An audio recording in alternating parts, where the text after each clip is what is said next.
ఒకటి సంస్థాగత నిర్మాణం వైపు దృష్టి సారించాడు. రెండో వైపున మోటివేట్ చేస్తున్నాడు. ప్రజల దగ్గరికి వెళ్ళి ఏం చెప్పాలంటే, ఇంతకుముందు మనం ఇచ్చినప్పుడు ఇంటికి గర్వంగా వెళ్ళగలిగాం, ఇప్పుడు ఆ గర్వం కాదు కదా, ధైర్యంగా వెళ్ళలేని పరిస్థితి వచ్చింది.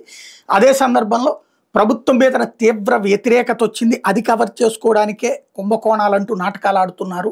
అలాగే ఇప్పుడు కుంభకోణాలు పబ్లిక్గా చేస్తూ మద్యం లాంటి కుంభకోణాలు, మరొక వైపున అదేమీ లేదన్నటువంటి చెప్పే మన మీదనే ఆరోపణ చేస్తున్నారంటూ మోటివేట్ చేసే ప్రయత్నం చేసుకొచ్చారు. అదే ఇప్పుడు తాజా కీలకమైనటువంటి అంశం. అసలు తెలుగుదేశం పార్టీ ఎందుకు పోటీ పెడతా ఉంది అని చెప్పి ఎవరికైనా కూడా ఇట్టే అర్థమవుతుంది.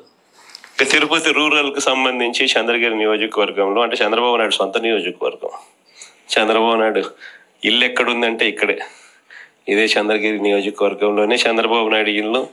ఆయన మొట్టమొదటిసారిగా చంద్రబాబు నాయుడు గెలిచిందే ఇక్కడే, మళ్ళీ ఓడిపోయింది కూడా ఇక్కడే. అక్కడ బీసీలు డామినెంట్గా ఉన్న ఆ ఏరియాలో బీసీలకు ఇచ్చి సామాజిక వర్గాన్ని పైకి తీసుకొని రావాలి అని చెప్పి ఎవరైనా చూస్తారు, కానీ అక్కడ బీసీలు ఎక్కువగా ఉన్నారు, వాళ్ళల్లో ఆర్థిక స్థితిగతులు సరిగ్గా ఉండవు.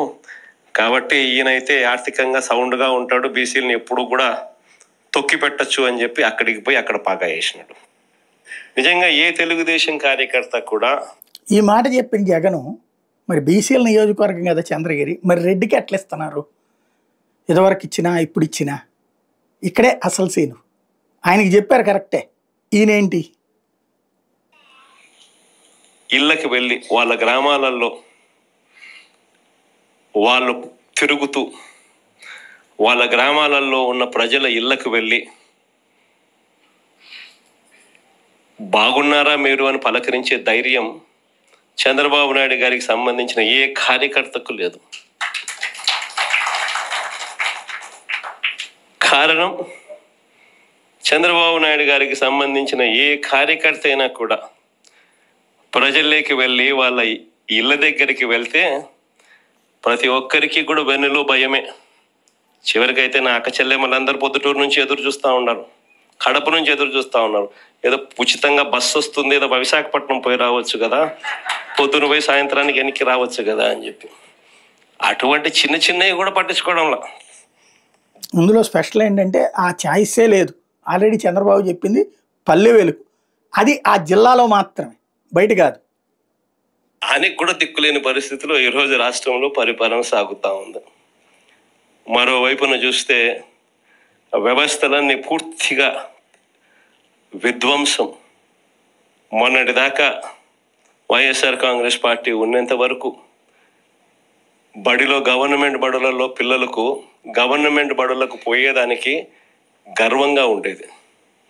గవర్నమెంట్ బడులలో మన పిల్లలను చదివించేటప్పుడు మనం గర్వంగా చెప్పుకునే పరిస్థితి నుంచి ఈరోజు గవర్నమెంట్ బడులలో అప్పట్లో నో వేకెన్సీ బోర్డ్స్ నుంచి ఈరోజు గవర్నమెంట్ బడికి పంపించారంటే తల్లిదండ్రులు హెసిటేట్ చేసే పరిస్థితులకి మళ్ళీ స్కూళ్ళు నాశనమైన పరిస్థితులు కూడా ఇప్పుడే చూస్తా ఉన్నాం. వైద్య రంగం ఇంకా దారుణంగా తయారైపోయింది. ఈరోజు ఎవరికైనా ఆరోగ్యం బాగోలేకపోతే లక్షలు ఖర్చు చేస్తే తప్పనిచ్చి, వాళ్ళు ఖర్చు పెట్టుకుంటే తప్పనిచ్చి, వాళ్ళ అప్పులు పాలు అయితే తప్పనిచ్చి ఈరోజు ఆ పేదవాడు బతికి బయట పడే పరిస్థితే లేదు. ఏ పంటకు కూడా ఈరోజు గిట్టుబాటు ధర రాని పరిస్థితి. ఉచిత పంటల బీమా గాలికి ఎగిరిపోయింది. ఈ క్రాప్ బుకింగ్ ఎక్కడుందో ఎవరికి తెలియని పరిస్థితి. ఇది ఒకవైపున ఘాటు పెంచుతూ వెళ్తున్నారు క్రమంగా. కాకపోతే దీంతోనే మారిపోతుందంటే ఏముండదు, ఇంకా టైం పడుతుంది. నేరుగా ప్రతి అక్క చెల్లెమ్మ కుటుంబానికి నేరుగా పోతుంది. చంద్రబాబు నాయుడు ఉంటే బటన్లు ఉండవు, చంద్రబాబు నాయుడు ఉంటే నేరుగా ఆయన జోబీలోకి మాత్రమే పోతుంది అని చెప్పి ఎలక్షన్లప్పుడే నేను మొత్తుకొని నేను చెప్పిన ఆ రోజు చంద్రబాబు నాయుడు నమ్మడము అని అంటే చంద్రముఖిని నిద్ర లేపడమే అని చెప్పింది నేను ఆ రోజు ఎన్నికలప్పుడు. నేను చెప్పిన ఆ మాటలు కన్నా ఎవరైనా వింటే ఇప్పుడు కరెక్ట్గా ప్లే చేసి చూస్తే జగన్ కరెక్ట్గా చెప్పినాడు, అబ్బా మనమే మోసపోయినాం పొరపాటున అని చెప్పి. ఈరోజు ప్రతి ఇంట్లో కూడా ఖచ్చితంగా చర్చ జరగాల్సిందే. ప్రతిరోజు డైవర్షనే, ఇవన్నీ జరుగుతూ ఉన్నాయి, సమాధానాలు చెప్పుకోలేక ప్రతిరోజు ఒక డైవర్షన్. ఓ రోజు లడ్డు అంటాడు, ఇంకో రోజు బోట్ అంటాడు, మరో రోజు ఏమన్నా ఐపీఎస్ ఆఫీసర్ అధికారిని అరెస్ట్ అంటాడు. కరెంటు బిల్లులు షాక్ కొట్టే విధంగా అప్పుడే పెరిగిపోతున్నాయి అని చెప్పి మళ్ళీ ఆ టాపిక్ నుంచి డైవర్ట్ చేసేందుకు ఇంకొకటి ఆయన చేసిన లిక్కర్ స్కాములు మనం ఇంకొకటి మీద లిక్కర్ స్కాములు రుద్ది ఇంకొక లిక్కర్ స్కామ్ అరెస్ట్ అని చెప్తాడు. ఇట్లా ప్రతిరోజు చూస్తే ఏదో ఒక సెన్సేషన్ క్రియేట్ చేయడం, ఆ సెన్సేషన్ నుంచి టాపిక్లు డైవర్ట్ చేయడం. ఇంతకుముందు రోమన్ రాజులు చేసేవాళ్ళు. ప్రజల్లో రోమన్ రాజుల మీద వ్యతిరేకత ఎక్కువగా వస్తూ ఉండేది అని చెప్పి అప్పట్లో వాళ్ళంతా గ్లాడియేటర్స్ అని ఒక గేమ్స్ నిర్వహించేవాళ్ళు. దాంట్లో మనుషులను పెట్టేవాళ్ళు, మనుషుల చేతిలో కత్తులు పెట్టేవాళ్ళు, పొడుచుకొని సావండరా నాయన అని చెప్పి వాళ్ళు జంతువులకు అందునే దాంట్లో పెట్టేవాళ్ళు. ఆ జంతువులతో వీళ్ళు యుద్ధం చేయడము, వీళ్ళు సావడము, అవి సావడము, లేకపోతే వీళ్ళు పొడుచుకోవడము, అది వీళ్ళు సావడము వాళ్ళు సావడము చేసేది. ప్రజలందరూ దాన్ని చూసేది. Topic divert. లేదా రాజెట్ట పరిపాలన చేస్తూ ఉన్నాడు, దాంట్లో రేట్లు ఎట్లున్నాయి, ప్రతిరోజు ఒక డైవర్షన్ టాపిక్, ప్రతిరోజు ఒక డ్రామా. ఇలాంటి పరిస్థితుల మధ్య రాష్ట్రం జరుగుతూ ఉంది. ఇది ఒకవైపున జగన్ ఉపన్యాసం ఒక ఎత్తు అయితే వాళ్ళకి సంబంధించినటువంటి సోషల్ మీడియా మరొక వైపు సీరియస్గా ఈ అంశాలను జనంలోకి తీసుకెళ్లే ప్రయత్నం చేస్తుంది. అక్కడ పబ్లిక్తో మాట్లాడించి హైలైట్ చేసుకొస్తుంది. అందులో ఉన్నటువంటిది అంటే ఏదైతే పబ్లిక్ మాట్లాడినటువంటి వాటిని బాగా వైరల్ చేసుకొస్తుంది. ఏది తమకేమీ అందలేదు, బ్రతుకులు ఇబ్బంది అయిపోయినాయి అనేటటువంటి. 10,000 ఇచ్చారన్నారు జగన్, ఇప్పుడు 30,000 వస్తున్నాయి. ఇప్పుడు అది అంతే.